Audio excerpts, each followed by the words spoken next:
get started today. Good morning. My name is Pam Batchelor, and I am from the Digital Teaching and Learning team in the home base side at DPI, and I'm so excited to welcome you today. Thank you for being with us and being flexible, as of course, North Carolina weather is always unpredictable.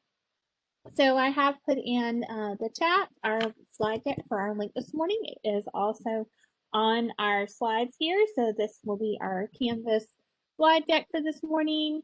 And we are going to have a few words in just a couple of minutes, but I wanted to make sure everyone understood the basics of WebEx. So we are using WebEx meetings for today.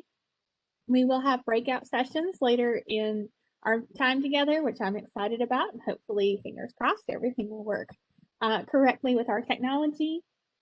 I did want to point out a new feature. We do have live captions available. So in the bottom left of your WebEx participants menu, you should have a little robot, and next to him is a little closed captions symbol, and you can click on that and see captions. If you click on the little robot, it'll actually open up the captions in your box where your chat is, and you can see like as whoever is talking, so it records captions for multiple people at once, which is kind of nice. If you have any questions with WebEx or any issues, I always recommend the 3 dots. And if you click on your 3 dots, you'll see a button that says switch audio. And so if WebEx gives you any trouble, just always go in those 3 dots and click on switch audio and check and make sure. I have an external drive hooked up to my laptop, and sometimes it likes to think my external drive is either my microphone or my headphones for whatever reason. So that's just a frequent culprit to check. No, Don, this is not something that someone has to caption. We actually have a trial with WebEx where they have their new live captions. So it is not 100% accurate, as you're probably watching this as I'm talking, but it is something. We're making progress. So our agenda for today, of course, we have the Canvas team with us, and they are going to be sharing some updates. We have some hot topics and networking, some things that you guys suggested on our Canvas course for admins, some excellent topics. We're going to use the breakout rooms to kind of discuss some of those later, but you'll see we'll end by 12 o'clock. Throughout the meeting today, we do have a Padlet back channel that I will be looking at frequently. So if there's something that has come up between the time that I put out that message on our Canvas course, a hot topic or issue you would like to discuss, something that's going really well, we'd love to know your successes as well. So I'm going to put this Padlet link in the chat. You'll notice it's on most of the slides as well. It'll be up here in the top right corner of the slides with a link to the Padlet. So I know Lauren did want to share so a little bit of exciting news and welcome one of our new Canvas members. So I don't know, Lauren, if you wanted to talk a little bit, introduce us to Erin. Yep. Morning, everyone. I apologize. I'm going to keep my camera off just for connectivity issues, and also because I am 2 hours behind you and have folks getting ready for the day. But I wanted to introduce, a lot of you have already met Erin Hull. I'll just briefly introduce her and then actually let her unmute and share whatever she wants about herself. But Erin comes to us from North Carolina. She has been with Instructure now for probably about 6 weeks, and I would say it's been an awesome 6 weeks. She's an excellent addition to our team. She's got a wealth of knowledge with Canvas, and she's just, I mean, she's awesome. So Erin, if you want to go ahead and unmute yourself, I'll let you say whatever you would like to share with the group and help them get to know you. Hey everyone, good morning. I've talked to several of you guys via email or virtually in person. Yeah, it's so nice to talk to you guys and be able to work with you all. I'm a former teacher, Canvas user, admin, so I understand what you guys are going through in some cases, but I'm super excited to be here with you all and in North Carolina. Yay! Awesome. Thank you, Erin. We're excited to have you join our team, and it's always great to hear from new people. Just a couple of things. I heard if there was a sign-in, and there is not a sign-in for this one because with WebEx meetings, you had to register and put your information in. So we've already got a tracking of who was attending today. So no worries about signing in.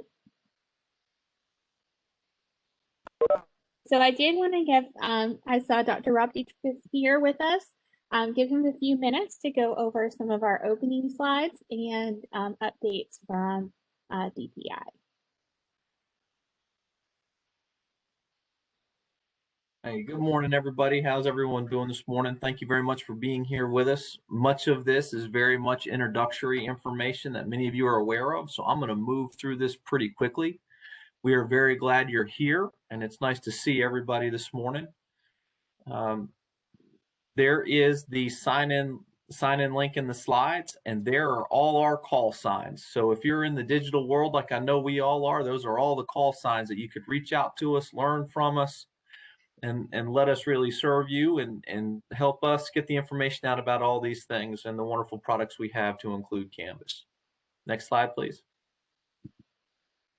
Pam's gone through that. As you know, I'm not going to read this to you. We're here to foster and really interact with you because we find this is the most important meeting we are a part of, are these meetings with you so that you can share information with us. Next slide, please. There's the agenda for today that Pam's already done. So we're going to slide over to the next one, please. And that was all the ones we had last week. So those don't apply anymore. Next slide, please. Please make sure you are with us in April. I believe the weather will be much better in April and we won't have a winter snow day that's going to throw us out of sync. And maybe the sun will come out like it did this weekend, which I was very thrilled for. Next slide, please. Please always remember to look up those digital teaching and learning resources. I always like to point this out to you so that you can be aware of all the wonderful things we have out there for you, not just from home base, but for digital teaching and learning. Next slide. And please know this Thursday is a very special day. That is the Digital Learning Day. This is a day where we want to know what you're doing. Please share with us anything you're doing for Digital Learning Day in your districts. Because as being a part of digital teaching and learning, obviously Digital Learning Day is extremely important to us. We understand every day is Digital Learning Day, especially now, but this is a day where we celebrate all the benefits that can come from students learning with integrated technology as a tool. One thing we do want to point out, and Pam's here with us, and you guys all know Pam, is she's part of an OER virtual conference that is actually between us and Virginia from 2:30 to 5. So please reach out if you're interested in being a part of that, because that is something I think we can benefit from with that interstate cooperation. Next slide, please. And of course, you all know our home-based website and how to get there and what all the resources we offer there. Next slide. And our Did You Know, our social media posts, please help us get to 500 likes. If you have not visited our Facebook page or our Instagram, please do it. We are looking to keep you informed of everything happening. Next slide, please. And make sure you are telling us who your leads are. Please email Yolanda Wilson and she can help make sure that we stay current on who all the leads are. Next slide. And there are all the slide decks. If you have more now, all of them are there. If you're interested in any of our other products that we offer, they're the slide decks from last week's meetups, including today's. Next slide, please. And there is our wonderful team that is here to help you and make sure that everything moves very well for you, to include Pam Batchelor, who does an outstanding job with Canvas and Go Open. I know you're glad to have her here with you. Thank you very much for your time today, and we look forward to this wonderful session. Thank you, Pam. All right, thank you.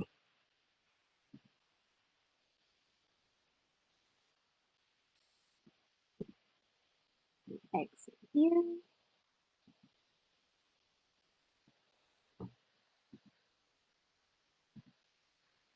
just in case I saw a couple. I want to do that. There we go. I saw a few folks are joining us, so I'm going to put the link to the slide deck again in our chat. Yeah. And just a couple of quick notes from me before I hand it over to Lauren. First of all, we do have our Canvas admin course, which I think I've started to see a few people participating in. Yay. Hopefully it's been beneficial for you if you're still kind of joining this meeting and like, what is this Canvas course? You can self-enroll in it. So I'm going to copy this link here. This is for our Canvas admins across the state. So after our meetup today, I'll put the recording and the slide deck from today's meeting in this Canvas course, and it's just going to continue to grow with resources. I try to put the statewide call information in there, as well as any other resources. Our Canvas Studio resources are in there. So it's really just a resource course, but there is some discussion boards that you guys can use to share and problem solve discussions that you want that are Canvas related to North Carolina. So I'm going to put the Canvas course, and if you get an error message when you try to click on this self-enrollment link, just let me know. What that just means is that I have to create you an account in our DPI Canvas. We usually create accounts for teachers all the time, but sometimes with administrators, it can be a little squirrely. Sometimes not everybody has an account. So just let me know if when you click on that self-enrollment link and if you get an error message, just reach out to me and I'll get it fixed up for you.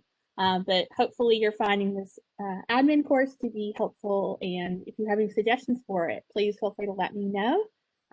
But I will keep posting, and I will keep using the announcements feature in the course to push out announcements, just because I feel like that's a really nice, clean way to get updates. And also you can always go back at any point in time under the announcements page in the course and see all the announcements that I have provided. So let me just take a second to go and look at it because I have it pulled up. So you can see that, I'm going to go into student view. You can click on the announcements page and actually see all the different announcements I've sent out. So if you're ever kind of like, oh, what's going on? And you're like, I don't know, because I know how our email boxes tend to get blown up very quickly at times, depending on what's going on in our districts. This Canvas course is here for you, and you can see those announcements as well as the different resources that are in here from the statewide calls and Canvas Studio, and I'll continue to add to it. Any questions about the Canvas course?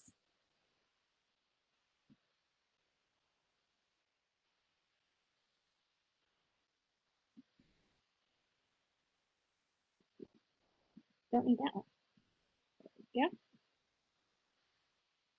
Okay, so the next is the February self-paced course. So remember, we're still releasing a self-paced course every month. That's 1 hour-ish for teachers and administrators as well. You guys are welcome to take them too, to brush up on different skills within Canvas. So the one for February is taking a look at course design. So I know many of you, and I know we've talked about this before on some of our calls, using that Canvas course evaluation checklist that has the direct tie-ins to the UDL principles. So this is a little 3-part video series in this course that takes a learner through how they would plan a course using that course evaluation checklist in kind of a backwards design focus. So just something kind of simple. I gave them a very simple course template, nothing that was too hard, but just really kind of get them thinking about backwards design and how they can think about things like accessibility from the beginning before they start planning out their Canvas courses, because that can really save a lot of time in thinking about, how do I make sure my course is accessible as I'm planning it, rather than after I've built out a very complex course and going back in and looking for those features. So please feel free to share that. The registration link is live. It's in Nisus, so folks can register in Nisus, go through the course within 48 hours after completion. It automatically goes to their transcript. So just an FYI with our meeting today, I do have everyone muted upon arrival, but you can unmute yourself. So please feel free to jump in at any point. But otherwise, I do ask that you stay muted just in case there's any unexpected background noise or colleagues jumping in on the background.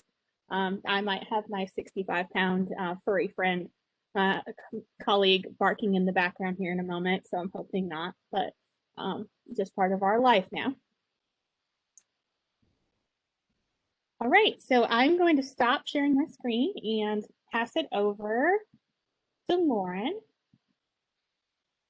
so she can get us started. Okay, thanks, Pam. I'm sorry, but it's not letting me share. It should just a second. Oh, okay, there we go. Just have to be more patient. Yes, WebEx, you have to be patient. Okay, just want to make sure. Can everyone see my screen okay? Can I get a thumbs up from? Yes, we can Okay. see it. It's not in present view yet, but we can. Right. Yep. Okay. Great. I'm just going to move some of these windows out of the way. Okay. So, like Pam mentioned at the beginning, or for anyone who may have joined late, we are going to be doing breakout sessions today, which is very exciting. And also, like she said, hopefully technology is in our favor. But these are the 3 different topics that we're going to be using for those sessions or those breakout rooms. So this is based on a lot of what you have mentioned in that North Carolina admin course for things you wanted to talk about today. And so the 3 topics we'd like you to in chat mention if if you have a preference and one that you go in for which room you go into, but one is going to be data or reporting student engagement and participation. We know that's a big deal right now, and probably forever, but especially with this remote learning, getting that data is important. Another one is going to be about cross-listing and data provisioning. For those of you who may be unfamiliar with the term data provisioning, what we mean by that is how your data is coming into Canvas from PowerSchool. So that's going to be how your courses are organized, perhaps the way courses are named, things like that. And then the third breakout room is going to be about external apps. There was a lot of chatter about wanting to know commonly used apps, favorite apps within the state. So we thought that would be a good one for folks to discuss. So again, please make note in the chat if there is one that you want to make sure you get in. Otherwise, it's just going to be a surprise for you, and I'm sure it will be a great breakout session and surprise. And Lauren, just so everyone knows, I'm going to go ahead and put people in the breakout rooms when we start them based on what you're typing in the chat, but you'll also be able to join different ones. You'll be able to leave the one you're currently in and hop over when we do breakouts in a little bit. So they'll be flexible. Great. Thank you, Pam. I didn't know that. WebEx is getting fancy. I was going to say WebEx might be fancier than Zoom. So one of the things we want to talk about, which I know for those of you who may have joined our January North Carolina statewide call, we also mentioned this, but there are a lot of new admins in the state of North Carolina working with Canvas, which has been great to see that grow in the last year, either by choice or by force because of the pandemic. But we have a lot of new faces that have been able to get up and running with Canvas very quickly. And now that hopefully the dust has settled a little bit, they're able to kind of get into more of a groove and have more of a strategic approach to how they're rolling out Canvas within their district or schools. But, you know, our team, the North Carolina CSM team, might be a little bit new still for some of you. So wanted to let you know what we are here to help you with. So really, so you've heard from me, and if you are just joining, we did hear from Erin Hole at the beginning, who's the newest member of our team, but we also have Ashley Bruff. The three of us are the instructor CSMs who help with the schools in North Carolina. And then Ashley and Erin are going to be in the chat helping answer questions and whatnot. But so you'll probably see their names. But the three of us, we work together to help you increase your adoption, kind of be that partner with you, problem solve when you have issues, help you find connections within the state for, oftentimes we hear what are other districts doing it differently than we are, what are best practices, what have you seen be successful, we can help with that. And we really like to make sure that we are helping you achieve the goals that you have set forth for Canvas within your LEA. So this here is really a great depiction of it. There's you, we would consider, the client, us as your CSM team, and then there's all these different teams within Instructure. And oftentimes I'll hear folks say that, they'll ask a question and say, you as the Canvas expert, which is so flattering. But I tend to think of myself more as the finding answers expert, because there is so much within Canvas that, that you can do. So as you have questions, you can always come to us as your CSM team. As the slides have said, we're your advocates, and we can help find answers from the different teams within Instructure. We can find different resources, connections. We can connect you directly to where you need to be if perhaps, it's directly support related, or our product team would love to hear that feedback directly, things like that. We help connect you to the other amazing teams here at Instructure. Now, that being said, there's always questions about, well, when do I go where? And the one thing we always like to make sure you know is that if Canvas is ever not working as you expect it to, support should always be your first stop. So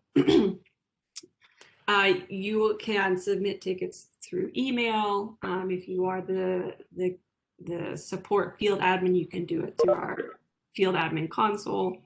But always, support should be that first stop. But we as your CSM team, we want to help you make sure those tickets get the right traction. So, if there's an issue that's going on district-wide, reach out to support, get that ticket in place, and then let us know and say, hey, this is impacting all of our users. They're having a hard time accessing Canvas, or we've got 3 schools that are having this issue, or maybe it's 3 teachers, or the different scale of what's going on. Or if perhaps support reaches out and they're working with you, but you're not quite understanding what they're saying, we are happy to help kind of be that go-between and help make things clear.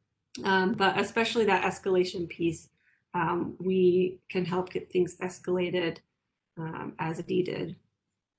We do have an awesome training team. So especially around this time of year, we know you're looking at budget and what you want to do in the summer to get teachers up and running.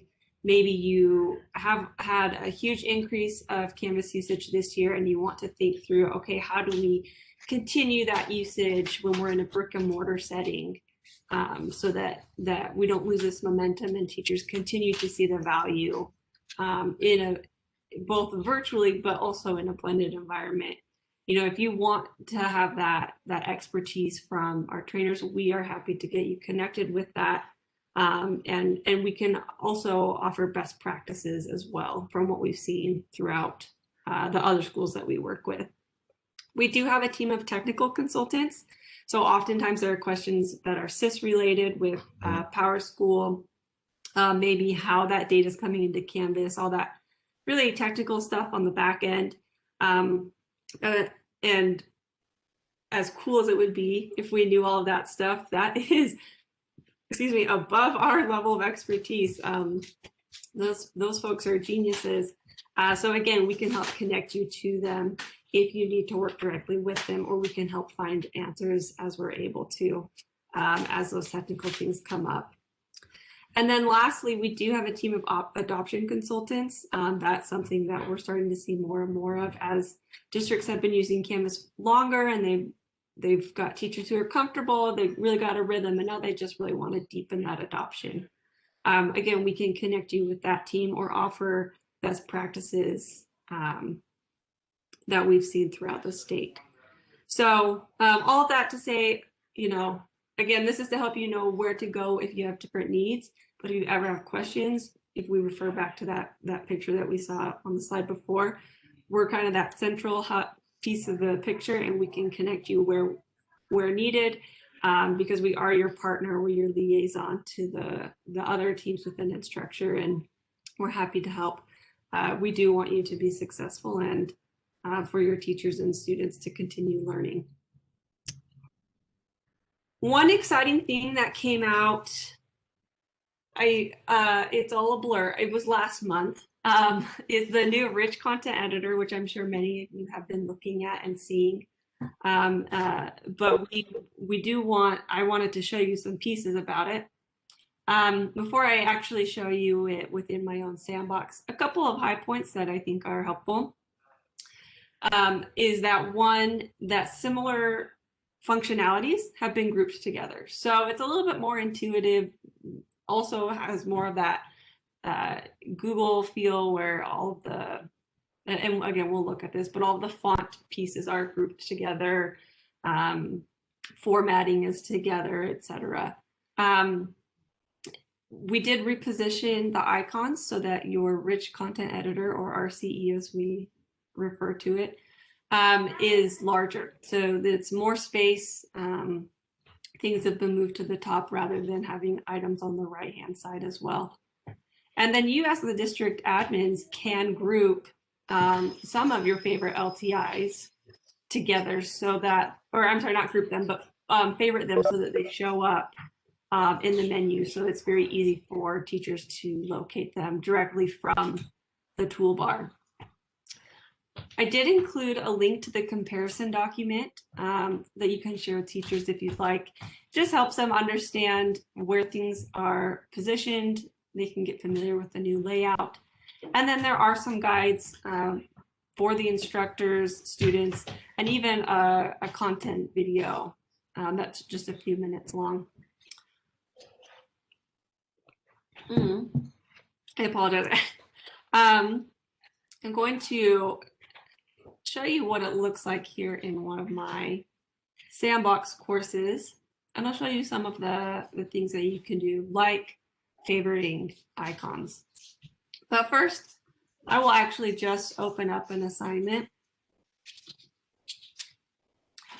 So you can see this is what it looks like. So again, it's much larger. You can still access HTML editor. It's down here at the bottom. You can make this full screen if you'd like. So a lot of the items at the bottom are still very similar. But you do see that formatting things are together. So all the bold, italics, underline, all that's together. You've got media located together. This is for the LTIs. And external apps. So, if I don't have a ton in my sandbox here, you can see that if I want to add items from my studio collection, I can access it from that plugin. That is a different icon. If you remember, it used to be a little purple V, I believe. But that is now a plug. And then you also have the items up here as well. Something that did just come out this past weekend, and actually I'm going to go into an assignment that already has content in it, is what we call Pretty HTML Editor, which I think I saw a comment come in about that.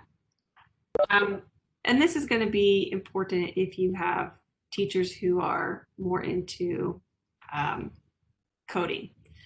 And this wasn't a great example because there's only one piece of information in here, but the Pretty HTML editor has color coding. So if there was a lot of content in here, you would see different colors to help you piece together the different pieces within the code. And then, of course, if you want to view it from the raw, you can switch back to it. That's something, again, that just came out this last weekend, really just relevant for those who like to dabble in coding. But if we come, I mentioned, if you remember, that you can, as the admin, favorite LTIs. So as an admin, I'm going to come to my account settings and go to my apps and view app configurations. So you can see there's this column to add items to the RCE toolbar. And this isn't necessarily available for all apps. But if I want to make it easy for my teachers to access Commons directly from the toolbar, I can do that. I also may want Microsoft Teams meetings to be in there, which we're going to talk about in a minute. Sorry, I'm clicking and it's taking it a minute. So then I click again, and anyways, it's catching up. So this is how you would favorite things if you want to favorite the Google LTI 1.3. You're able to do that. And I'm also going to go ahead and do Studio as well. There we go. So I have, as you can see, I've marked Microsoft Teams Studio. We'll do Commons again. That was a little click heavy or click happy.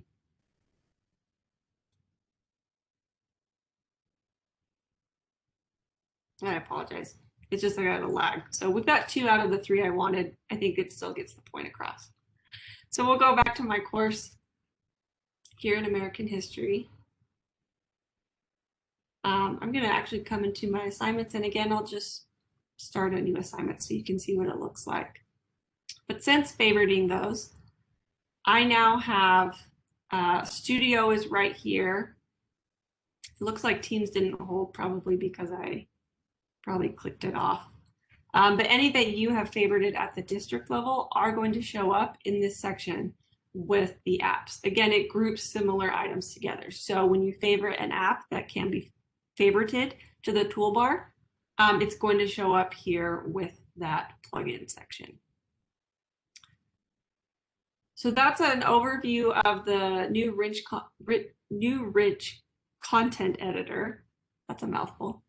But like I said, I put the comparison document here. Again, if you haven't seen it, it's very helpful for teachers who just want to get familiar with how everything is laid out. And if they have any concerns about any loss of functionality, there isn't any loss of functionality, but perhaps it's changed a little bit. And so that outlines that for them. I did want you to be aware of our product roadmap. I know probably a lot of you have already been told about this by the CSM team, but our product team has a roadmap that they keep updated. And I should maybe just stay out of presenter mode because I keep going back and forth.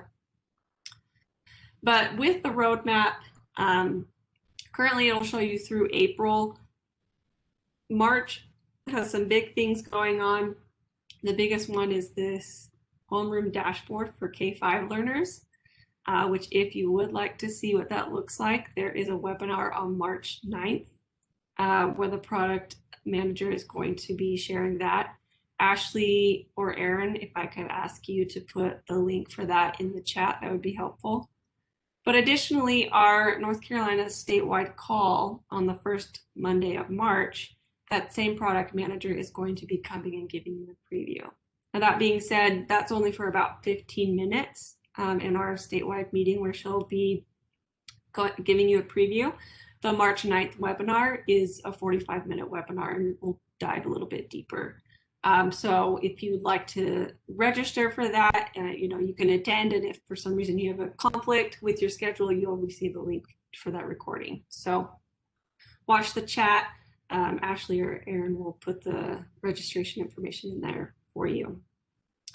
And then we have items, like I said, all the way through April. Big deal here, annotated assignments coming. been asked for a long time. So this is a very exciting thing. But like I said, this roadmap is going to be updated throughout the year. So if you want to stay in the know of what's coming, go ahead and mark this. It's a really great resource to keep you abreast of things coming down the pipe. And I apologize, I'm going to just go back and forth. So read aloud options is something that we hear about a lot. And some of you may have seen the recent announcement. I believe it was last week, but like I said, time is just a blur for me. But with Microsoft Immersive Reader, for a long time, folks have been asking, is this going to stay free? Is it something we're going to have to pay for at some point? And along with that partnership that we have with Microsoft now, that is going to be bringing Microsoft Teams next year, we have also partnered with them with their Immersive Reader. So it is now available. It will continue to be available free of charge for Canvas users. I did add this note here of a caveat that it works with pages only, because I think that's important for you to know that it's not something that works throughout all of Canvas. It just works within pages. But did want to give you some information of what that partnership looks like. The free tier rollout is going to be the end of March, where it's fully integrated, but then there is a full one that will be available. If you ever want to know what that looks like, learn more details about it, let us as your CSM team know, and we can set up a meeting. That integration is still being built out. We have lots of meetings with Microsoft and heavy Microsoft user districts going on where they're getting feedback and things like that. But as it continues to fall and solidify into place, we can always provide more information. And we are going to try to have that be a topic of one of our statewide calls this year once we, that's concrete and in place, so that you can be well informed of what that looks like. But that is a read aloud option that is available. But as I said, there are some limitations because it only works with pages. Now, that being said, this is something, Microsoft Edge browser is something that we recently learned about from one of our other CSMs who works with schools in Texas. I will tell you, I have not played with this. We just learned about it within the last week or two. But she has a district who uses it because it has a read aloud option, and it works with all areas of Canvas, including new quizzes. And that's been a big thing as folks are moving over to new quizzes. What can they do for read aloud? It does have the web links open in the Edge browser. It populates a link for them. But do be aware that it doesn't translate to Spanish. So they have limitations in what can or cannot be translated. But this is an option if you want to explore it for your district and different read aloud options. And if there are read aloud options that some of you are using that I did not mention, please put it in the chat. This is very much a great opportunity for you all to learn from one another. And so if there are things that you like, please share that so that others can be aware of it. Now, differentiated learning is a big topic that is coming up all the time. So I'm going to show you, well, first I'll tell you ways that you can work with that in Canvas using MasteryPaths. And then I'll show you briefly what MasteryPaths within Canvas looks like. But what MasteryPaths allows you to do is you have an assignment. Typically, it's a quiz that either automatically or manually is graded. And based on the score that a student receives, it will essentially put them on a path. It's aptly named. It will put them down a course where they'll have specific assignments based on their score. So again, I'll show you what this looks like. But those assignments, those learning activities are going to be targeted to what you want them as a learner to understand based on their score. Again, from that I call it a trigger assignment. I'm not sure if that's the technical term, but the assignment or quiz that triggers them into a specific mastery path. What's important to note is that there are, any course item will work with MasteryPaths except for a practice quiz, ungraded surveys, and external tool assignments. So those are not going to, you cannot have those be conditional items in the Mastery Path. And if you have links and files and content and things like that that are going to be a part of the path that they go on, you just need to make sure that those are embedded.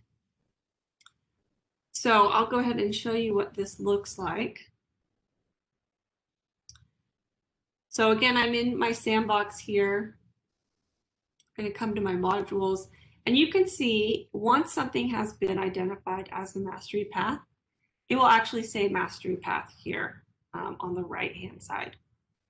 So like I said, most commonly, a quiz is used for this.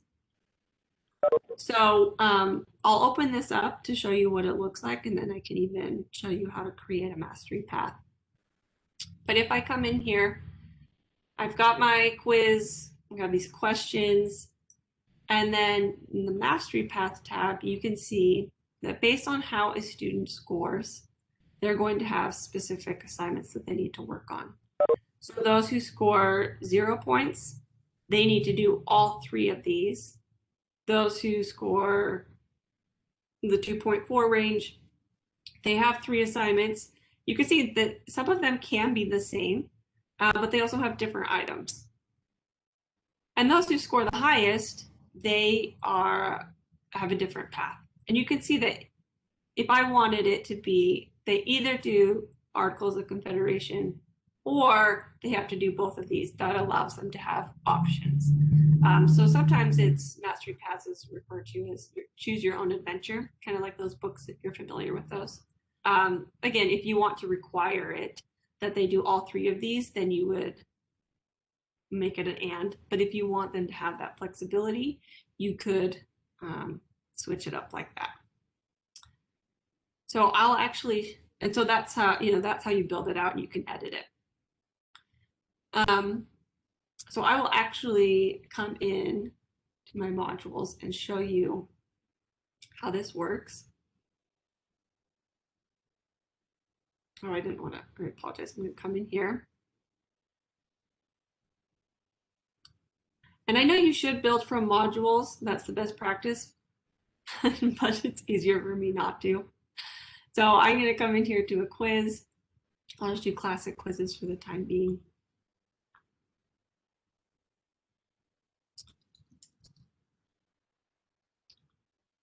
Make it a Mastery Path demo.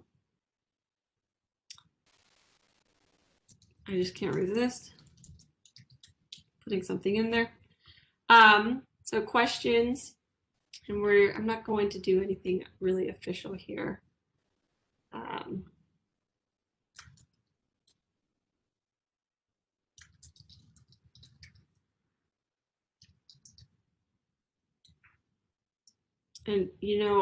I don't know if any of you know this, but they've actually done studies that people genuinely spell worse when they're being watched. So don't judge me. I'm just like everyone else.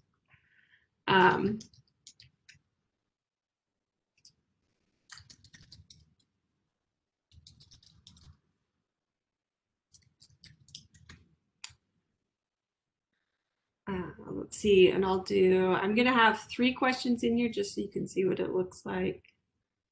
And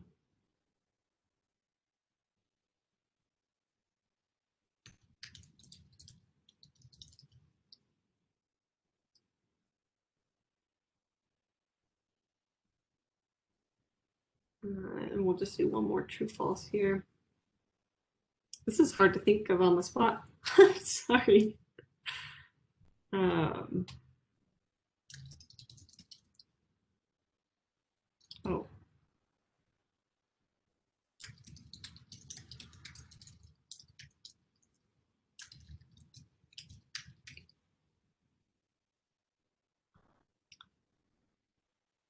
Okay. I'm going to go ahead and save that. I'm going to come back here to edit, and this is where I determine my mastery path. So you can change these point values how you would like. I'm just going to leave them as they are, but again, you can change them to whatever you'd like. So I'm going to say that if they got nothing, they got zeros on this, then I'm going to say that they have to do, because this is so relevant to the questions I put in there, they're going to have to do all of these assignments. Now, and then you would come in here and let's say, and I should have been paying closer attention, but let's say I just want them to do some of them. But I'm going to make it, they could either do these two or they could do these two quizzes, which doesn't make sense at all. But again, I'm just showing you how this would work. And then if they just knock it out of the park, then all they have to do is this Articles of Confederation discussion. Or I could, have more. But once that's in place, save and publish it. Come back here to my modules. I don't even know if I put that quiz in a module. But it's going to show you the mastery path within there. And I didn't put it in a module. But when I add it to a module, it would then put it in place. Now, students are going to see, you assign these, it's going to automatically push them where they need to be. Students may see if teachers have the assignments page visible in the course navigation, then students are going to see all of those assignments. But in their list of items that are, their to-do list or on their calendar, it's only going to show the ones that are assigned to them based on, again, that trigger assignment that puts them down the designated mastery path. And this may have been in the chat. I apologize. I haven't been watching it very closely. But if you remember with grade passback, grades only pass back to assignments that are assigned to everyone in the course or section. So just remember that whether you use MasteryPaths or a different process for differentiated learning, that if grade passback is very important to a teacher, that they need to be aware that they lose that functionality. Grade passback is beautiful and wonderful and really makes teachers' lives easier. But it is just one piece of the puzzle. So if they really want to focus on that differentiated learning, again, it's just explaining it to them very well and helping them understand the pros and cons to MasteryPaths.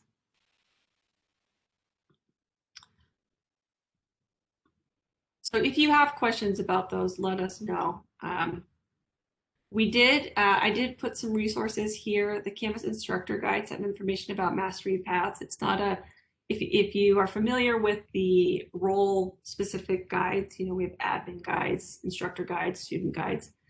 They're broken out by topic. There's not a MasteryPath topic, but if you do a Command F and search by MasteryPaths, you'll see all of the resources for that. Our February statewide call, we did have Karen Heilman from Chatham County. They have been really great with using MasteryPaths in their district, and so she did a presentation on that. So I've included the link to the recording along with the passcode. I know in that presentation she shared her contact information. So if you wanted to reach out to her and talk more about how they're using it in their district, you're welcome to do that. And then I did include an overview video that our team has put together, and it's from the teacher's perspective. So with that, we are ready to move into those breakout rooms. Again, if you joined late, these are the 3 breakout rooms that the topics of discussion. So data for reporting, student engagement and participation, cross-listing and data provisioning. Which again, if you're not familiar with what data provisioning means, that's referring to how your courses are coming into Canvas from PowerSchool, and then also external apps. And Pam mentioned that you put in the chat which one you would like to be in. And then if you'd like to switch partway through, you will have that flexibility. Pam, how long do you think, do we want to give a specific time frame or time limit on breakouts? Yeah, several people said they wanted to do more one topic. So I'm thinking if we did 10 minutes and then folks could switch to a second topic of their choice. So just a couple of logistical notes. In your participant panel, once I start breakouts, so not yet, once I start them, you should have an ability to see the 3 breakout rooms. And I've gone ahead and assigned those of you who put it in the chat earlier. And so what we're going to do is we're going to spend 10 minutes and then we're going to come back and we'll share out for 2 minutes, and then we can go back for a second round if someone else wants to kind of dig into something further. So when you're talking in your group for 10 minutes, if someone could take just a general, it doesn't have to be notes or anything, but just kind of share a quick summary of what went on in that room. And then we'll open them back up for another 10 minutes for in case anyone wanted to discuss a second topic. And so we'll see how that goes. Does that sound good? Pam, I think that sounds great. I don't know if you were asking me or if you were asking the group at large. Asking the room in general. Yeah. Do you want me to stop sharing my screen? Yes, you will have to stop sharing your screen in order for breakouts to go. Okay, I'll go ahead and do that now. No problem. So how it'll work is I've gone ahead and put most people into the breakout rooms. There was about a few folks that hadn't responded. So once I start the breakout rooms, I will continue adding folks to them. And if you want to unmute or put in the chat, if you don't get moved to a room, and then I'll start the 10 minutes once everyone's in a room. That sound like a good practice. And we're gonna cross our fingers that everything in WebEx goes as planned. Before I open the rooms for everyone, I will let you know that sometimes, not always, but sometimes, WebEx will disconnect your audio when you move to a breakout room. If that happens when you get to your breakout room and you don't have audio, if you click on those 3 dots in the bottom of your panel and click on switch audio, that'll prompt you to for it to reconnect your audio. It didn't do this at all on Friday with Go Open, so I'm hoping that WebEx fixed that and no one's audio has an issue. But since we have a larger group today, I'm sure somebody will have an issue because that's just how it is. All right, so I'm going to go ahead and start. And so now under participants, you should have a breakout room. And I'm going to put in those who say that they are. All right, so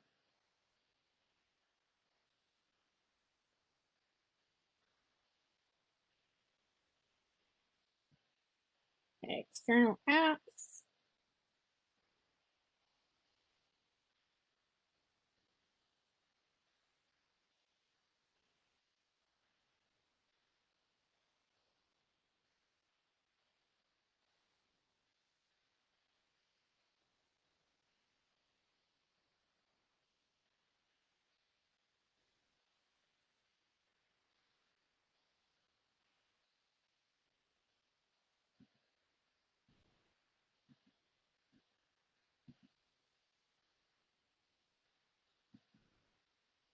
All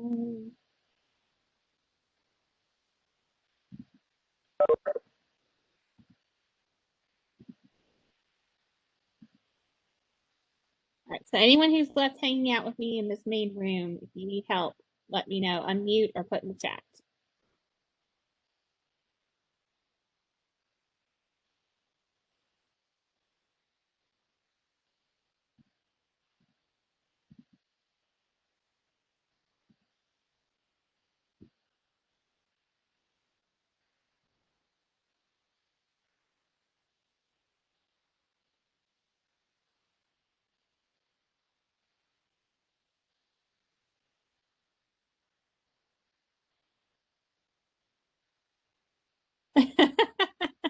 Lindsay, I like it.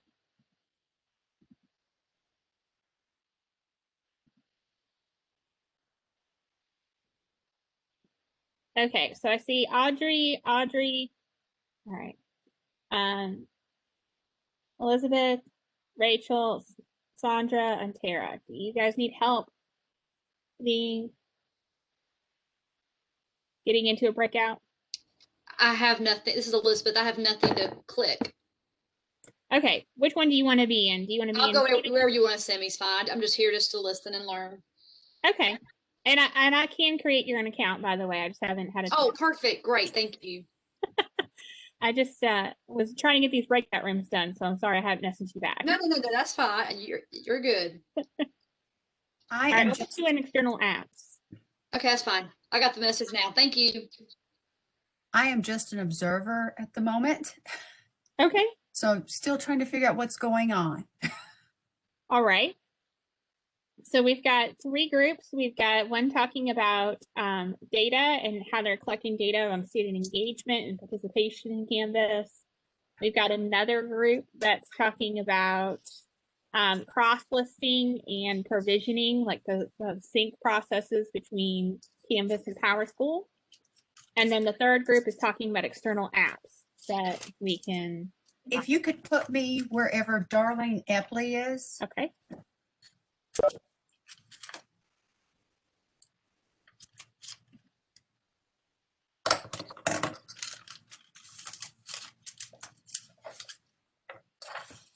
All right. She's in data. All right. All right, Rachel, I'm getting ready to move you. Thank you.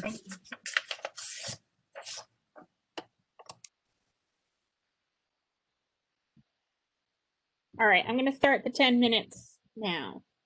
So.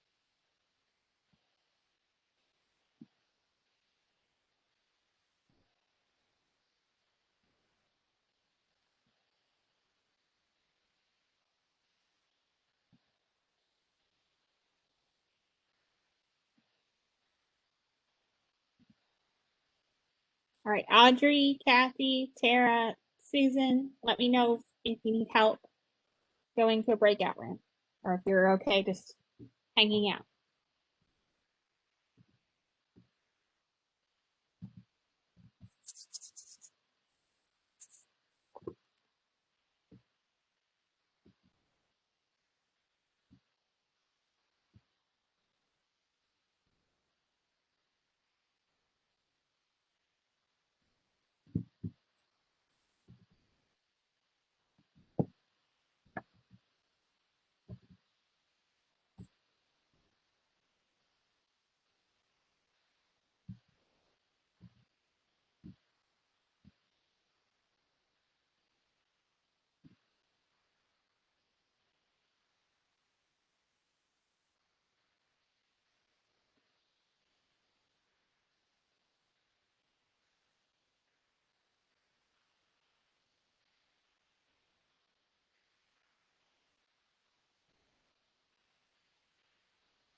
All right, we'll give folks about 30 more seconds to get back into our main room, and then we'll hear from one person from each room to kind of give a little summary of what they talked about and maybe what some future needs or next steps are that we can be working on to help support you in between this meeting and the next. So what are some of those needs?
All right.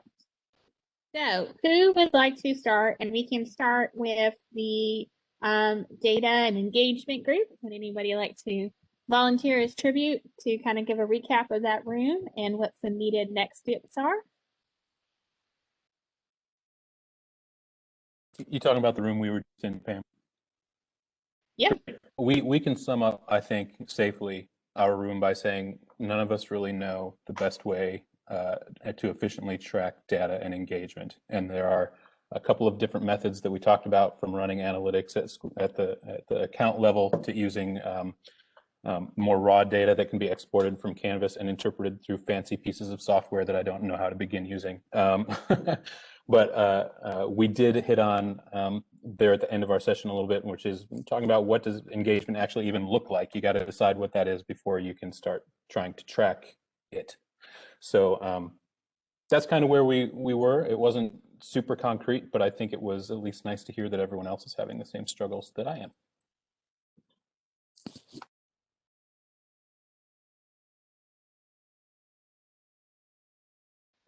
Thank you for sharing that. Would anyone from the cross-listing provisioning room like to come forward and share your thoughts and takeaways? I'm happy to share kind of a little bit what we talked about. We also didn't really get to the bottom of things, but we had a couple of suggestions of some things that we'd like to see or that would help us.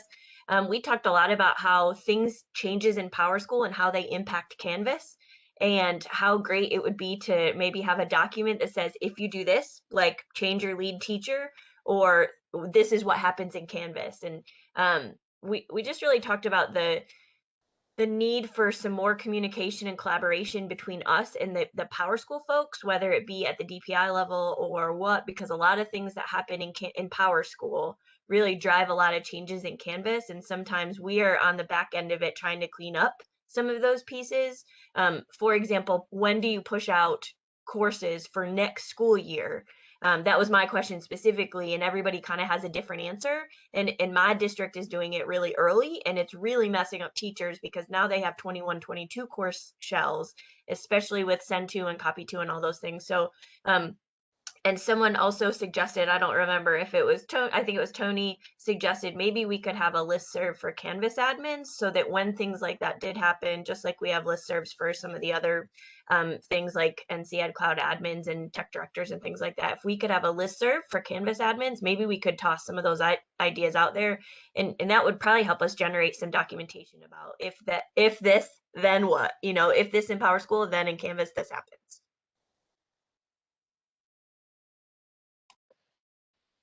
Thank you, Casey. So I've got it written down here, the document, and also investigating like a Google group or a listserv. And so, I think that's kind of where I was trying to go with the Canvas course, but I think maybe the listserv might be more effective because I know sometimes those Canvas course notifications kind of get lost in your inbox versus an email kind of gets right there. Hopefully. All right. What about our external app friends? What did you all share? Yeah, so we, unlike the first two groups, we have solved all the world's problems with external apps, right? So the first one we discussed, of course, was the Google assignment LTI 1.3. And I have not, and several of us in the group have not launched that yet system wide, or we haven't been pushing it. But I know Sarah in Watauga County has been using it pretty regularly, and I'm kind of bummed to find out that Google Drawings is not an option to use in the assignments LTI, which I think for some teachers is a deal breaker. We talked about the fact that the interface is wonderful and beautiful, but you can't adequately and efficiently grade in SpeedGrader. But Aaron sleuthed it out for us, and we have discovered that that by fall 2021, that integration piece ought to be. Although I think it's coming a year late since they first advertised it, but still. Fall 2021 is going to be where SpeedGrader and the assignments LTI 1.3 will kind of connect, which is good. We talked about some other apps. Lisa mentioned TeacherMade, which is, there's some debate about the free and the premium and what you can do and how long the trial lasts. But one of her teachers has been using it forever and evidently has this unlimited free trial. So you could use the TeacherMade as an app. Never done that myself. I mentioned Genially. If you're really like from an admin perspective, if you're designing content, Genially is a great tool to use to build interactive slide presentations. I think it's a little bit, it's like Google Slides on steroids. I think it's better. I think it's a great alternative to a lot of the things that we see like H5P that is no longer entirely free. And I cannot remember the person who shared this, so I apologize up front, but, and I'm not even sure how to pronounce it, but it's PHET simulations for our science peeps in the house are great. You gotta get FET. What is it? FET. I always know, and you gotta get FET. You gotta get FET. I love it. Or for the Star Wars nerds in here, Boba Fett, right? I mean, we could somehow. But FET simulations gives our great resource for science teachers, embedding simulations and things like that. So those were the apps that we discussed. See, we solved all the ills in the world relating to Google apps, and I mean Google apps and LTIs and things. Awesome. So FET, some of them are HTML5. I know they were trying to get everything to HTML5. I'm not sure if they completed it. Last I checked, I think it was about 6 months ago, and they still had some that were Flash based, but I think they're definitely, they've moved most of them into HTML5 space. And Pam, it would be cool. I don't know if there's someone that wants to undertake this. I nominate Casey because she's so brilliant. Yes, she could. But it'd be awesome if we maybe as a group could really go through the EduApp Center and kind of explore, because there are tons of things in there, and I just have not had time to go through the whole thing. But if we could break up the alphabet and go at it and see what's K-12, what's free, what requires a consumer key, create some kind of document that, you know, displays some of those things, that would help, you know, at least narrow it down and say, hey, these are the free options that we can connect with our instance. Hey, Don, I think that's a great suggestion. I will tell you that we've tried to do that before internally, and it is like a moving target because those things are coming and going so fast. That's a good point. As soon as you create that document, it's different the next day. But I mean, as I think probably as a team, we probably could it'd be easier to track it, but it's hard because new programs arise and die Maybe, every day. That's, yeah, maybe we no, could do no, like good point. a tried and true or something where everyone could put their crowdsource their top 5 favorites or something that they Yeah, that's a really good idea. like. Yeah. Okay.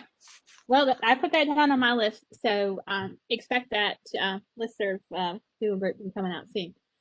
All right.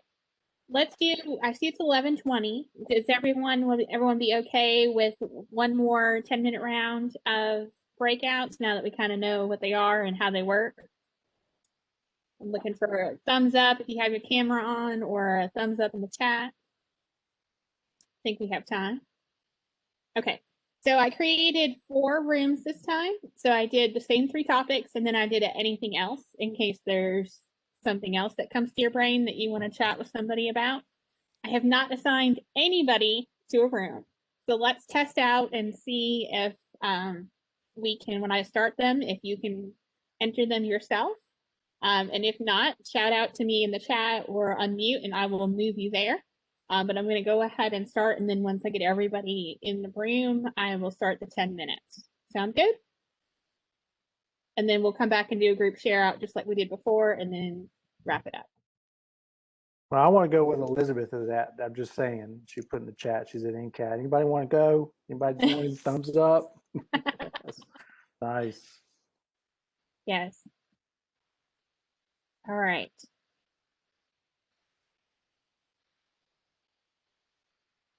So you should have rooms now. External apps, data and engagement, cross-listing, and then anything else round.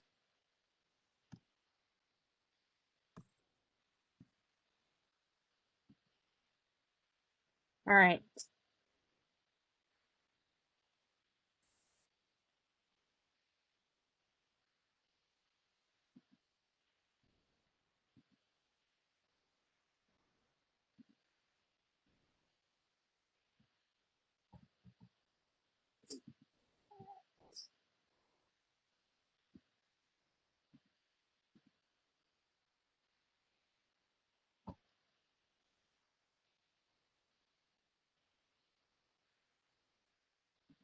All right, Samantha, I'm moving you.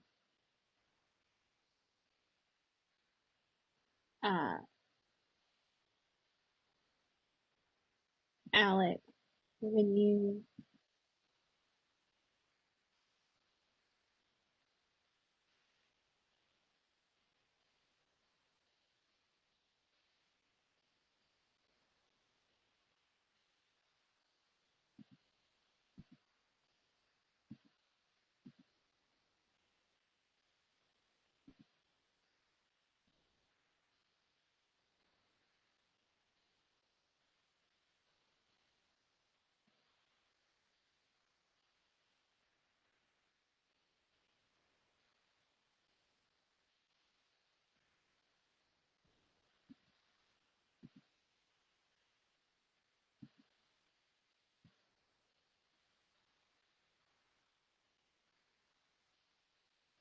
Kim, I'm moving you now.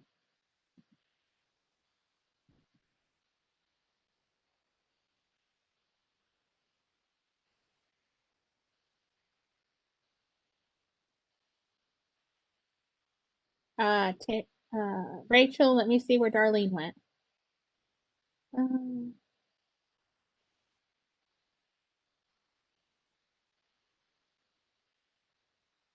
Okay, Rachel, I'm moving you now.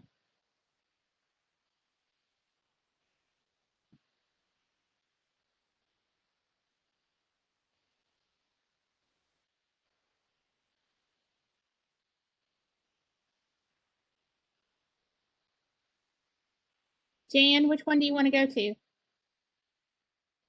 I'll put you in there. Cross-listing, got it.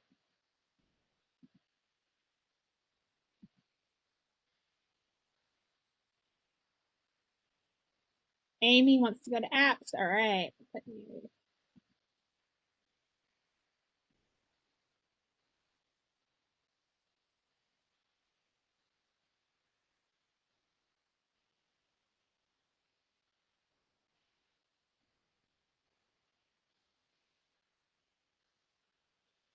All right. Kathy, Gina, Jessica, and Tara, do you want to go anywhere or are you taking a little break?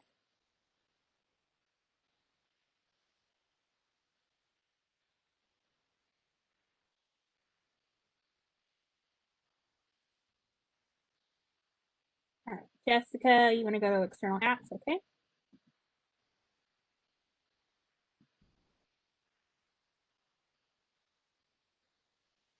And Gina wants to go to apps. Okay.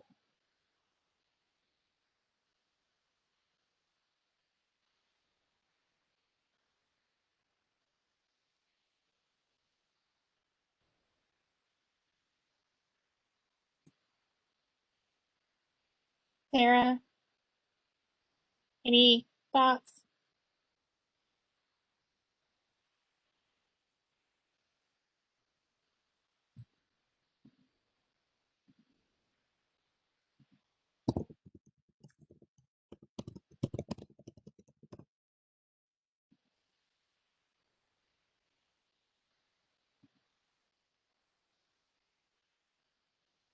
Oh, okay, gotcha. No problem.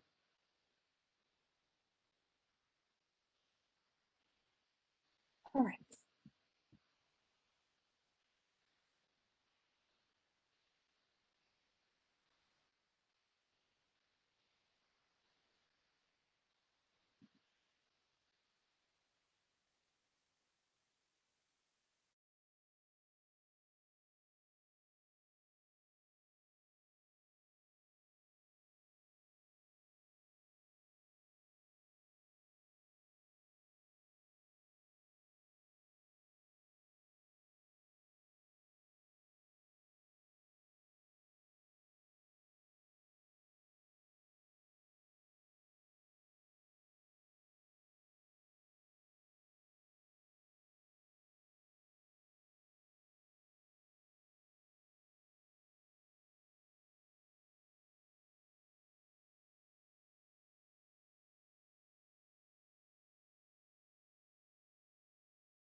So we'll give everyone about another 30 seconds to get back in, and then we'll start sharing.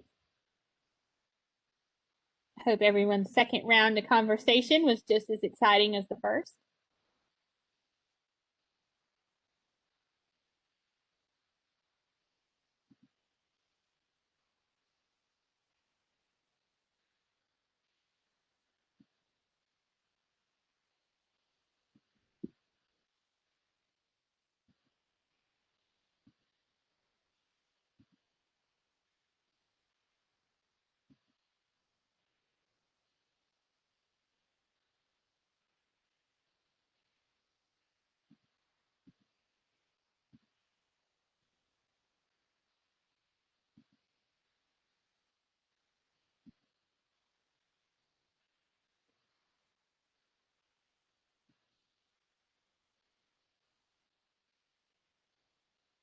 All right, I think we are all back now. So anyone want to start us off? Any room go first? Take volunteers.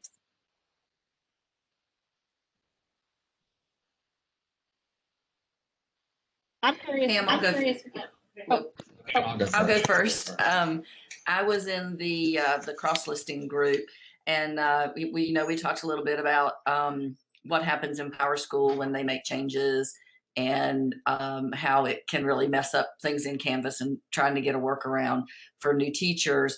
But one thing that we mentioned, and we're not sure that everybody knew, is that when you cross-list, you have to make sure that you do that at the beginning of the year, and you do it before you download your categories from Power Teacher Pro.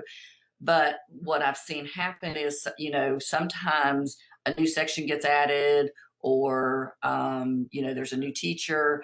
So if your grades are not syncing correctly to Power Teacher Pro, like one section might work and one section doesn't, the fix for that is just to go back into to download the categories, the assignment groups back into your assignments, and that normally will fix that issue. Your syncing will start working correctly.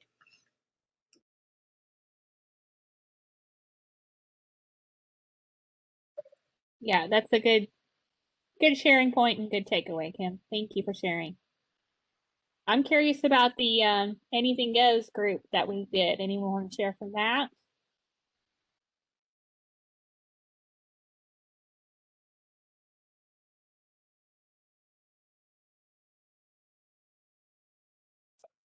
I think we tended to talk more about Power School cross-listing or Power School data stuff again. So continuing the conversation, yeah.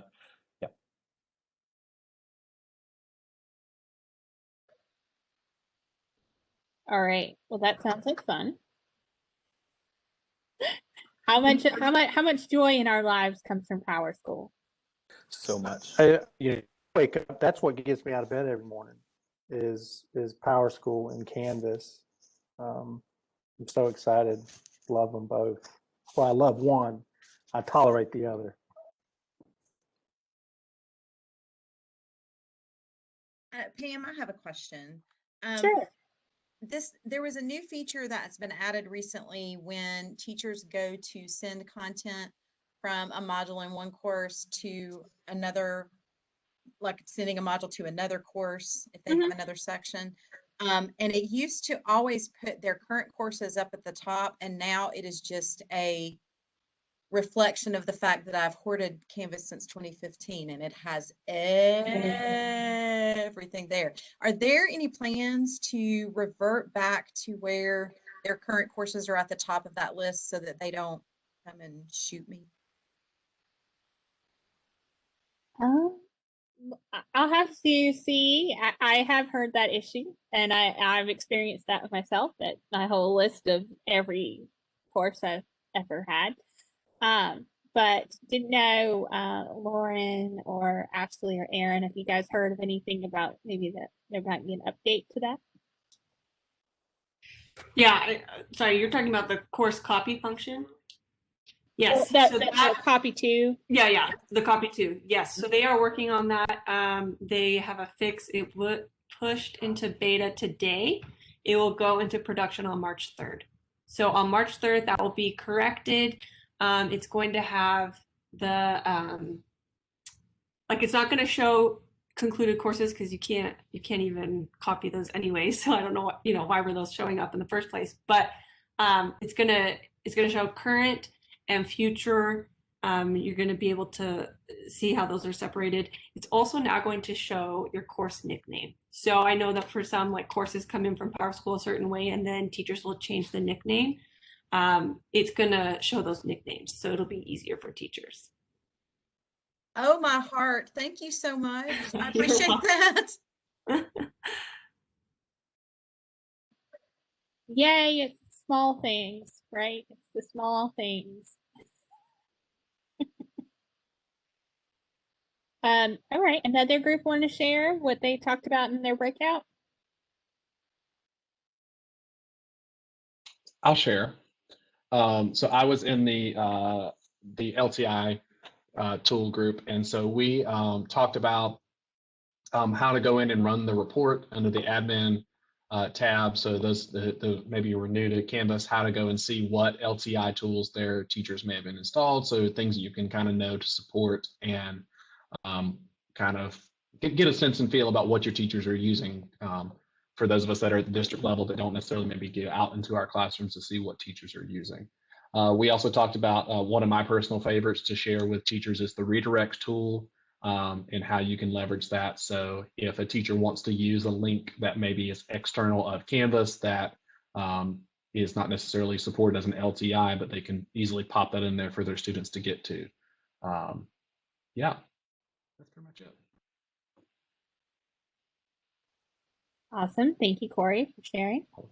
Hey, so I wasn't in that group, and I'm sorry for butting into the conversation, but I wanted to make sure I mentioned from before, someone mentioned that Google Draw doesn't work in LTI 1.3 for Google, but it does for us. So I don't know if, like, maybe we're lucky or maybe you don't realize that it works, but it does work for us in the Google Assignments LTI 1.3. So maybe I'm just lucky, but if you need me to show you how to do it, I'll be happy to. So Jacob, I'd love to hear it, because what happens is the students can submit, but then it comes up with the error. And when I spoke to Google for support, they said that that is a file type they are not supporting at this time. That's really interesting. We've used it successfully a few times, so maybe I'm going to knock on wood here, because maybe we're just getting lucky. But, Yeah, Google Cloud Assignments, Google Drawings worked great, no problem. But on the Google LTI 1.3, it'll come up with the error message, and when you call Google support, they'll just what I've gotten is maybe you have another friend, I don't know, but they just say the file type's not supported. So Jacob, don't say nothing. Leave it. I didn't say what. I didn't say anything. That's right. Right. Yeah, this meeting's totally not being recorded. Just kidding. Well, yeah, we'll hope that continues, and we should investigate, because I am curious about why it would work for one and not another. That could be how drawings are being utilized within Canvas. It could be that it's working for students that are submitting it as a file type because they can just select files from their drive. But on the teacher end, if they're trying to push out and force make a copy, that's the piece that's not working. So I'm not sure if that's any clarification as to why a piece of it will work for some. It's all about how the teacher's utilizing it. Right, or if the student is like saving it as downloading it, right? Like if I download my drawing as a picture or something like that, then now obviously that's going to work fine to upload.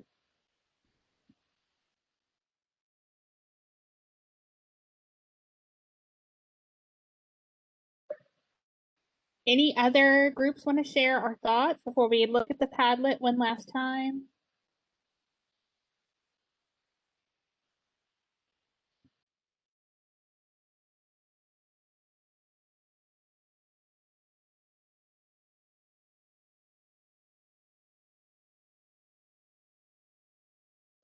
All right, I'm going to start my share.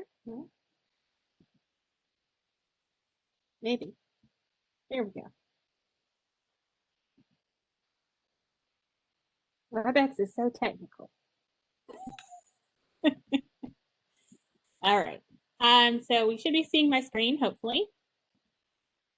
And I do just want to take a moment to look at the Padlet.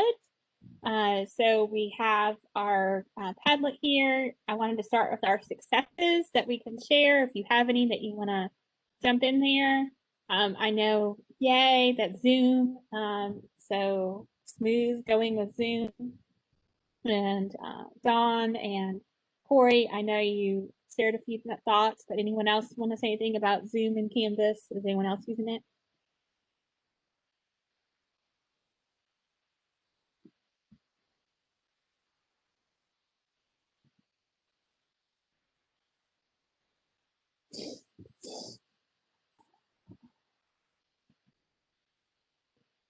Also on the topic of meeting platforms, we do have a question here that was answered earlier about Teams. I know several of us are waiting for that Teams integration, and I'm waiting for it too because we use Teams a lot here at DPI. And so we don't have an exact date yet, but we are, going to make sure we will push out as soon as we hear anything about the Teams integration. And just an FYI, Big Blue Button's not going away. You'll still have that integration as well. It's just Teams is being added. I like this image that someone shared for the new rich content editor that kind of has a cool explanation there. So thank you for sharing that. I like that resource. And then Dawn shared another resource.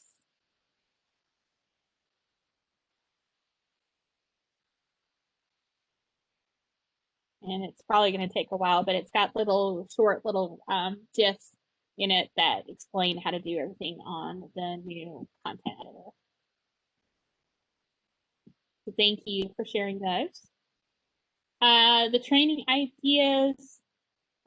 So we can certainly look at that. The only thing is a lot of times when we're demoing stuff, the admin course lives on DPI's instance, so we would potentially be changing DPI's settings that are in there. So, but we can look at that.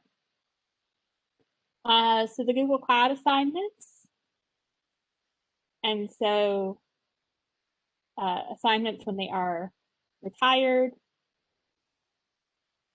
when they're part of a course copy or import.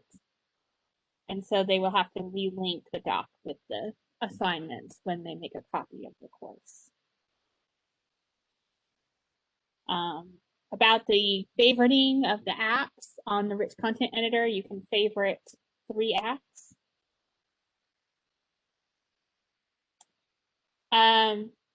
We don't have any updates on the SIS right now. And so just know that our teams are working very closely. So as soon as there's something to share about our student information system and any updates or changes to it, we are working together. And as far as I know, there's no impacts at this time.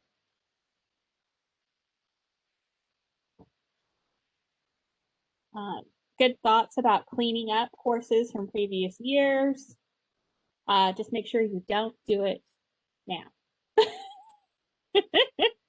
This is a good summertime activity, not now.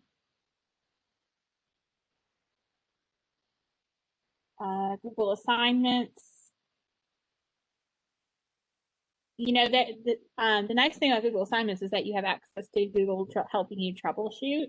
But I do wonder if there's something in the Google admin panel with the settings, because it says here anyone in institution doesn't work, but anyone with the link works. Then I'm thinking there's something in your Google admin that might be making it so that way there's a restriction on your institution. So that might be setting a link. Yeah, and Casey also point out there too. Sometimes the students are logged into multiple accounts. If they're working from home and maybe they've accidentally clicked on mom or dad's Gmail, sometimes that happens, and just making sure that they're linked. Read aloud.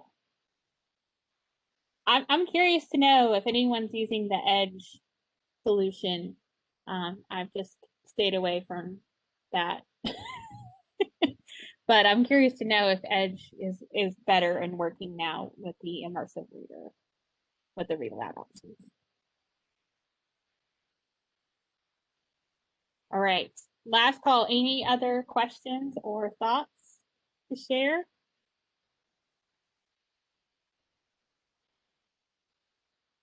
All right, thank you for your time and attention today. Thank you to our Canvas team for sharing. I do have a link to feedback. I hope the breakout rooms were, productive, and I do have a link to a feedback form. And once you fill out this feedback form, you will get an email back with your certificate for CEU credit for today. I'll be happy to hang on for any last minute questions or calls, but thank you for everything you do. And you'll be hearing from me shortly about our Google group and some documents for apps, and also about our Power School if this then that kind of thing. So thank you all so much. Thank you, everyone. It was great seeing you and talking with you. Thank you, Pam. Great job.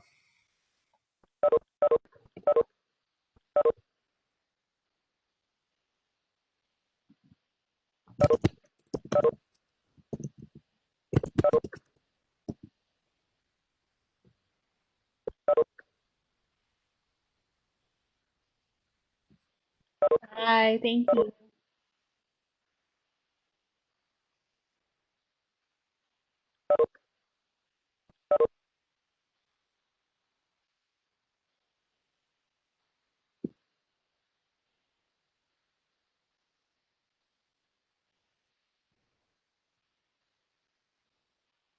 Gina, it's good to see you. I miss seeing everyone face to face. Hey, Pam, Karen put in the chat about the link to the Zoom integration video. And Karen, that's on the Padlet. If you want to go grab that, it's in that last column. I don't know if that will help. Good seeing you as well.